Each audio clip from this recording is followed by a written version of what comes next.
Gentlemen, karibuni sana.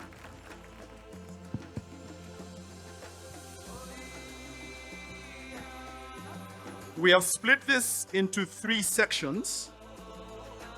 We are going to talk about myths as our first section. Then we shall go into misalignment as our second. And then hopefully we'll close it up in reconciliation. I want to launch this first question to the CFO in the room. To you, Mr. Nyaga. What is that one fundamental condition of the world of finance that CIOs and CISOs don't seem to understand? Yeah, thank you, Madenge. And it's a pleasure, ladies and gentlemen, to engage in this debate in front of you. Quite directly, I think the world of finance can sometimes seem a bit strange to the technology people, particularly matters of balance sheet, P&L, cash flow management, the impact of technology investment or misinvestment on a company's balance sheet.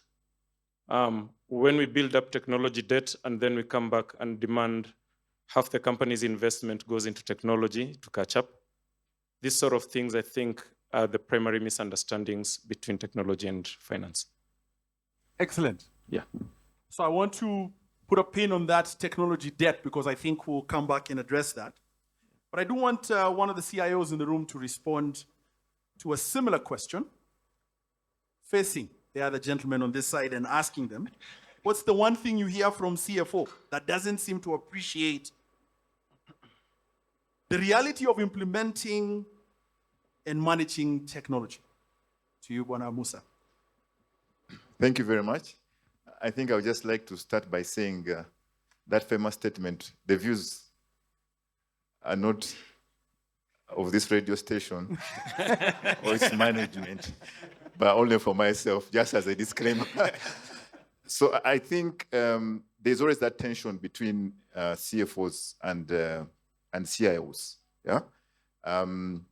Probably because most of the time the CFO is looking at the bottom line.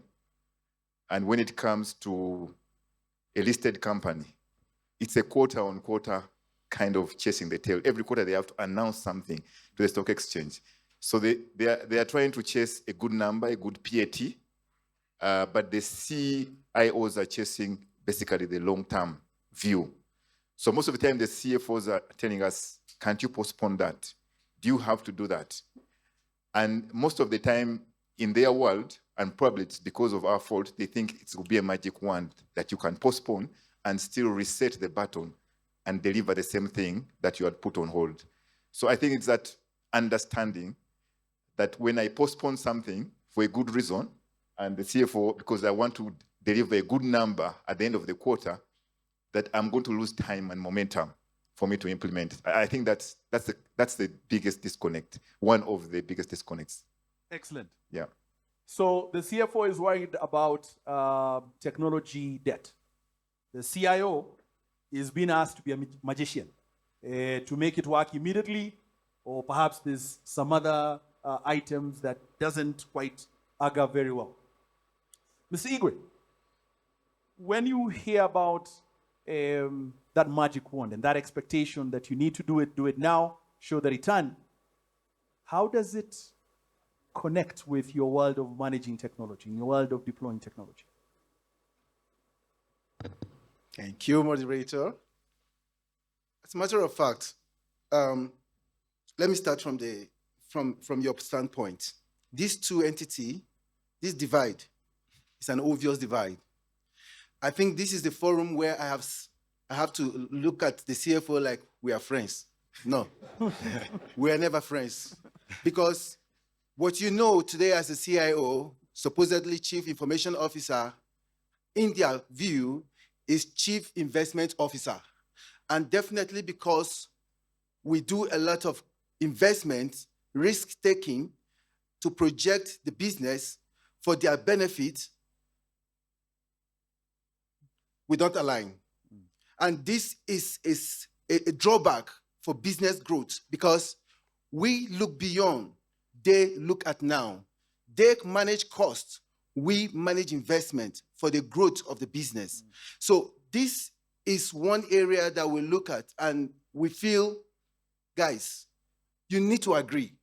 We just need to come together. But they are looking at why. And we're saying, yes, it's a must. So definitely, with your question, we are proactive. I want to say they are docile. Thank you. Orlando, I have to bring you into this. You have, of course, sat on the side of CFO. You have had the role as a leader. It's argued that technology is a business enabler, isn't it? Yep. And in many instances, it's a distinguishing feature. So why is there this deviation? Why is finance and IT not talking to each other? Okay, thank you. First of all, let me start by just picking up from what the CIO said, that, they focus on investments. If you go back to the basics of it, an investment is something that has measurable outputs. Just because you put money into it doesn't make it an investment. Some of these things become costs. Yeah? If you buy a house and you live in it, it's not an investment, it's shelter. But if you buy a house and it earns you rent, then it's an investment. So back to that. But yes, technology has been described as a business enabler, but I think this is a bit of maybe the 90s perspective of technology, when it was purely about, we need to do things better, we need to do things faster, we need to do this and that. And when you look at that era of technology, technology was purely a cost. And I think that's where the whole conflict between CIOs and CFOs comes in. Remember, for CFOs, their guiding mantra is return on investment. Every shilling that the board mandates the company to use, the CFO must justify in the form of a return or productivity. Meanwhile, on the other end, and please go pitch a turnkey IT project to the board. Then you'll understand what I'm saying. The questions that come, for instance, so what's the benefit? What's the return? You see, a lot of probably board members will look at technology as an enabler. So they don't understand why you're saying we spend $2-3 million on something we can't touch, something we can't see, something we can't even sniff, right? And that's where this whole conflict comes, because for businesses, I've been a CFO. You sit with the board, they tell you can only spend so much on OPEX for the year. You can only spend so much on CAPEX in the year.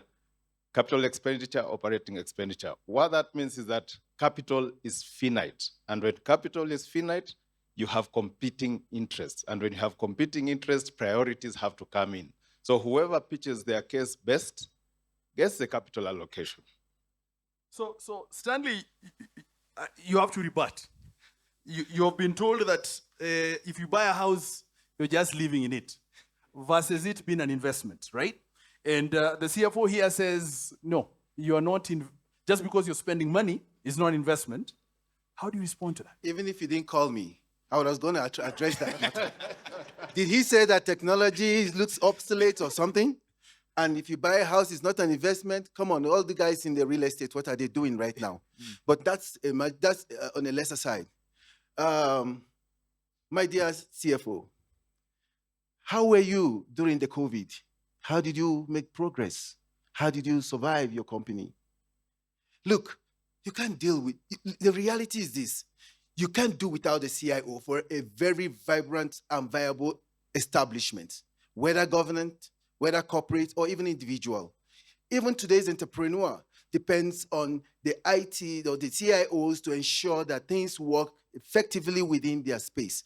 And to this man, he feels everything we do, because he cannot feel it, he can't touch it, it's not money. Remember, his software he's using, his laptop he's using, even the phone he's using, all is IT reading. So definitely, you cannot negate the fact that you need to spend that money for your own good. Thank you. Adam, I want to have you speak to an item that I think maybe looking at the traditional setup of the IT, director IT, in some organizations up till today, you will find that the CIO, director of IT, reports into finance. Yeah. Is that a good idea? I think, especially at CIO100, I'd be slaughtered if I said it's a good idea. You know, in Swahili, and sorry for my brother from Nigeria who may not understand Swahili, but we have a saying that kesi ya tumbili usipeleke kwa nyani. Means that you cannot prosecute, you know, a primate case with another primate, right? They will obviously take sides, and you'll be on the outside. And so obviously I'm amongst CIOs. Quite obviously the answer is that the CIO, anyway, on a more serious note, this was a fundamental error of back in the day when everybody looked at IT as something that needs to be tamed, a cost that needs to be managed, and the best placed person to manage it was the finance guy. I think in today's world, the CIO has not just grown to be a CIO, he's CTO, CDO, what else? CISO. That one role that used to report to a finance guy is today at least 4 roles in any mature organization. So I think the days when there was even such a debate are long gone. Very good. It's no longer a discussion. So we'll end that section now, and we'll go into misalignment. But allow Sorry, me go ahead. to, Yes. because there was just, the previous point is a bit of a hot point. I think the tension today between the CIO and the CFO, and it's not just the CIO and the CFO, but most of the rest of the ExCo, is what we call shadow IT. That because of the ubiquity of information, everybody feels they're a mini CIO today. Everybody knows. Everybody thinks they have a better idea how to invest money in technology than the CIO does. And so sometimes also that gap is coming because the CIO is also not becoming a pseudo CFO marketing guy, everything else guy, to also be able to push them back at the business argument side. So they're all pushing back on technology side, but our CIOs are not necessarily pushing back this marketing investment, this, you know, thing we are doing with our cash, lose cash or whatever, right? And so sometimes that tension also comes because everybody thinks they're an IT master, but they think that IT doesn't understand what they do. I want to use that actually as a good segue to our next section, which will talk a little bit about misalignment. Yeah. Musa, I hope you can help take us through. You are working, of course, in the banking sector, DFCU, and really leaning on what he has talked about on risk management. I think this is a very interesting component. It's been often said that CIOs focus on risk management and CFOs focus on cost management. Can these two positions ever align? Thank you. Thank you very much. I was just remembering my brother Igwe here, the passion with which he was responding. And I thought I would hire him to arrest my CFO in case I ever have to be sacked. But on a serious note, it's true that CFOs are concentrating on cost management and, of course, CIOs on risk.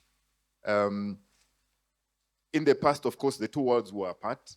He has talked about the time when CFOs looked at technology as, you know, laptops only, servers only, you know, just standalone things. And now we've graduated into a world where things are more integrated. And Igwe has brought a very important point that during COVID, the rest of the organizations understood the importance of technology, work from home, and all those things, cloud, and that kind of stuff. So there's now a better understanding that is growing in terms of those two worlds. But what we need to do is more education. We need the CIOs to understand where the finance are coming from, to put on their shoes and feel the pain of the quick returns, taxation issues they are facing, issues to do with, of course, KRA, URA, and of course, you know, trying to make sure they report, and of course, international financing standards. Because there are many times where the CFO is telling you, structure the deal like this, structure the payments like this. I want this payment to have a down payment and then spread, you know, the rest of the payments over the quarters because he's looking at cash flow. Whereas the CIO may be looking at the total amount of money, the CFO may be willing to pay a slightly higher price as long as it has been spread out in the time domain. But the CIO may be looking at, this is my thing, yeah? At the same time, we as CIOs need to educate the CFOs on what kind of risk we are trying to manage, where we are very pedantic about a particular solution, because when hell breaks loose, all the guns are going to come to the CIO. And then the CFO will ask in that boardroom, the CEO will ask the CFO, was there enough money for this? And the CFO will answer, we have money in the bank. There was no need why we couldn't have spent on the right solution, because we have money at the bank. And meanwhile, the CIO is looking at, I want the thing to be secured. I don't want anything to break loose, because when hell breaks loose, we all know who the guns are turned to. Thank you. Orlando, we didn't give you a chance to rebut to Stanley. So we'll as you're answering this question, I'll invite you to spend 15, 20 seconds describing your COVID experience at that time. But as you're preparing on your rebuttal, I do want to talk about IT governance, because I think this is what he has suggested there. Right now, I think boards kind of delegate the IT governance to management and committees. The discussion at the board level around technology is a difficult one. It is they're supposed to govern this thing, but they don't fully understand it. So it's not very effectively integrated into their practices and policies. And I think that's where some of this divide comes in. Board is saying, let management deal with this issue, and yet there's this going back and forth. So wearing the hat of a CFO, how do you change that? How do you make sure that governance issues sit at the board level, and management, implementation, strategy sit with a team on the ground that's actually doing it? Okay, so I'll answer that, then I'll come back to Igwe. So if you look at most organizations in terms of their governance structures, and I don't know how many people here, maybe I can just do a quick question. How many people here in organizations where there's a committee of the board that deals with matters IT space exclusively? Okay, at least half the room. But you can see actually slightly less than half the room. What's my point? In many organizations, if you go to the board structure or even senior management, you'll find that there's focus on finance, there's focus on risk, especially the traditional risk. So you have an audit and that kind of board committee. Depending on which organization you work in, like when I was in media, there was an editorial committee of the board, but nothing close to IT or CIO or anything like that. So from the onset, you find that representation is a problem. Secondly, expertise. Not many organizations are deliberate about getting people onto the board on the basis of their expertise in matters technology. Look even at most of our listed companies, even the big ones in our market. Let me not speak to outside Kenya, but let me talk about Kenya. Most of them, you go onto the board because you've been a successful CEO somewhere, because you've been, basically the criteria for joining that board is completely detached from anything a CIO would be interested in. So when it comes to the governance level, there's a lot more that should be done, because technology, remember earlier I said it's no longer an enabler, right? On that part, at least I can say I agree with the CIOs. Technology is no longer an enabler. It's part and parcel of the business. In fact, in many cases, technology is becoming the business, right? Now, if technology is becoming a core part of the business, why are we still relegating it at the governance level? It means boards need to start appreciating that technology can drive future business models. And therefore, you need to bring people onto the governance table who understand how technology can interface with traditional business models to create future business values. And I think it's easier said than done. I've sat in boards, and I can tell you it's a conversation that many don't appreciate, but maybe not, it's not their fault. Maybe it's just that a lot of, again, our boardrooms are populated by people from an old mindset. No offense to anyone who's in a board and they're in that position, but maybe we need to see a bit of more refreshing of the kind of people who are getting into the boards. So from a governance perspective, I think it is a deliberate shift. There was a lot of things, they used to say girl child, and there was deliberate efforts to make a case for the girl child. I think there has to be a deliberate effort to make a case for IT in the governance space so that it becomes part and parcel of what people discuss during their quarterly meetings. COVID. How did we go through COVID? Igwe, that's a season that we need to share. If you drink, okay, I drink wine. I don't know what uji you take. Sorry, uji means porridge. But it can feel chapter 1 and 2 of a book, but I'll try and just give the preface. I think COVID caught a lot of people off guard. Response, and I'll tell you where, in fact, this is the best example, practical. So the CIO comes to me and says, people have to go and work from home.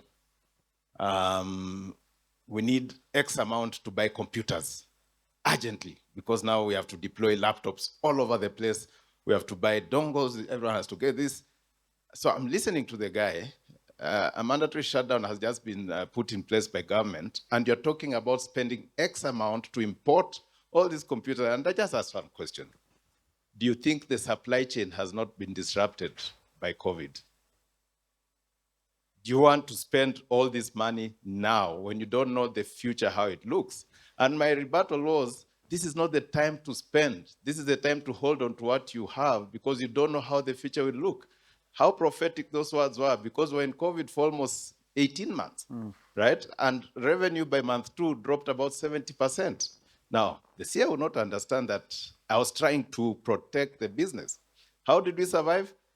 Rudimentary. I say, everyone in this company has a device they've been working on, right? I was told, yes. Oh, but sir, some of them are desktops. And what's wrong with a desktop? Carry it, take it to their home. And they survived. So the solution was not technology. The solution was innovating around what resources existed in the business then. Yeah. Technology was just a small connector of how we survived. Yeah. Zoom calls. I think I love that response. For certain, and I hope we are all seeing this, there's perhaps some practicality that's coming from this side on certain topics. There's some practicality coming in from this other side of the divide, and I think that's where this push and pull comes in. As we were preparing to come in here, we spent some time talking about compliance and talking about audit, and I think this is a topic that I want to make sure we spend some time on. And maybe, Stanley, I'll start with you. In a heavily regulated industry, say banking, say healthcare, audits is a major cornerstone of what happens within that organization. Oversight even over technology, oversight over financial records, and so on and so forth.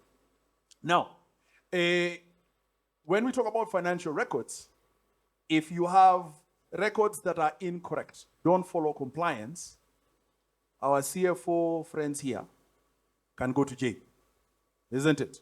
Heavy fines, imprisonment. But when was the last time you had a CIO going to jail? Because they were not compliant with something. So there is a divide there perhaps that we are not sharing. Maybe you can share. Should there be imprisonment type of punishments for lack of compliance for the CIOs? Or should we take away the risk of jailing our dear friends when they fail to follow compliance as far as financial records are concerned? Thank you once again, Joseph. Before I answer your question, I want to agree with him for the very first time in a debate, but some little aspect of the point he made in terms of not the COVID side, because you acted like a lawyer. You tried to defend yourself, but you really made some definite statement on the basis of the fact that look, we have to certain extent agree with each other. Let me leave it there because that was your point, but I do agree with you on that. And here for audit purpose, you see, the CIO's mindset is innovative. We are not static. While we have accomplished this, we think the next. While we have accomplished this, we go beyond. And because we are not statutory, neither are we sacrosanct, neither are we constant. You can't hold us down. We can't hold an CIO down because the laptop you deployed 4 years ago is already obsolete and you're going for the next one and it's a higher cost. So where do you want to audit him from? From the previous or for the future? The software he's using in that business is already has a timeline and need to be renewed and with a higher cost. Do you want to hold him down comparing to the last course, or do you want to hold him onto the next course? So each organization, each deployment, each innovation has a very great level of rudiments that is never static. And therefore, if you are an auditor trying to audit or criminalize a CIO, you are joking, because he will slip off your hands because of the reality of his function. And that's the reality in business. Thank you. So I need to lean in on that, and I'll invite you to comment to this. Finance has changed, isn't it? We're now talking about digital currencies, isn't it? Finance is debatably as dynamic as technology. So shouldn't the same standard apply this side? Shouldn't they also still be compliant with the risk of jail time if they're not following the rules? I think I'll support Igwe and Musa. Thank you. On this case. Thank you. Look, You we guys need. are not debating. You are agreeing with Hold each on. other. Hold on. I'll give them a few guardrails, though. Thing is, really, we must allow some people in our organization to think without being fettered by the fear of consequence. Otherwise, we fail to innovate. However, these guys do waste a lot of organization capital with audit issues. We all know in many of our organizations, there's always every time there's an audit, you'll have 56 pages of findings in technology.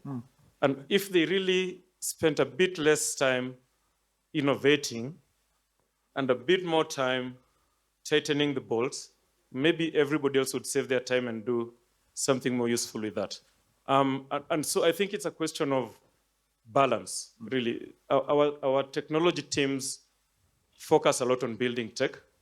They're trying to, it's like a real estate guy trying to put up a really tallest building in the world, but without thinking what happens when the wind blows on the thing, and somebody has to remind him there is actually wind that blows. It shouldn't be that way, but that's what's happening in a lot of organizations. We have too much of audit reports, a lot of time then spent after the fact, fixing audit issues that could have been fixed up front. So yeah, they must be allowed to think freely, but they must remember the responsibility which comes with that. Musa, I see you want to jump in. Yes. Thank you very much, colleagues. But one important point also, and the fact of reality is that innovation is always ahead of compliance, because most regulators will not know what to regulate if they don't understand anyway. So the trend has been that innovation comes, it's a killer application, a killer system. It takes the world by the storm, and all of a sudden society realizes that we have to regulate this. And only then do they go back retrospectively to create the laws. And this has been the trend since innovation started, and it will remain the same. So when the compliance people come later, they are trying to retrospectively put those rules in place, and hence the audits. But if they were working at the same pace as the innovation, probably there will be no such audits. I think that's the reality of the cycles of innovation. So then let's Just allow me, yes, please. With permission from the moderator. Go ahead. Musa and Igwe are talking as if innovation is just an exclusivity of tech. I don't think there's the banking innovation. There is a financial innovation. Innovation, we need to differentiate. Innovation is not technology, and technology is not innovation. Innovation is finding new ways of doing things, better ways of doing things, coming up with new products.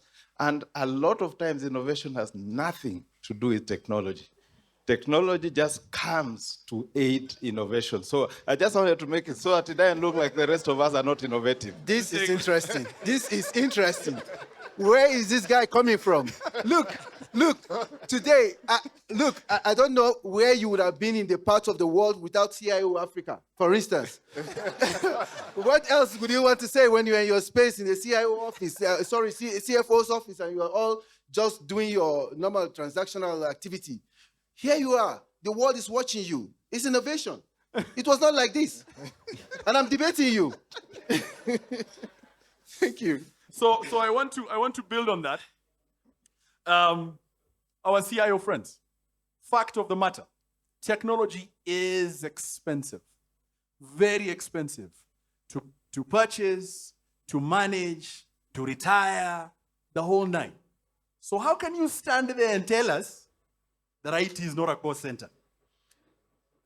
Yeah, so that reminds me, one of my mentors in one of their speeches were complaining about the cost of education and all these kinds of things.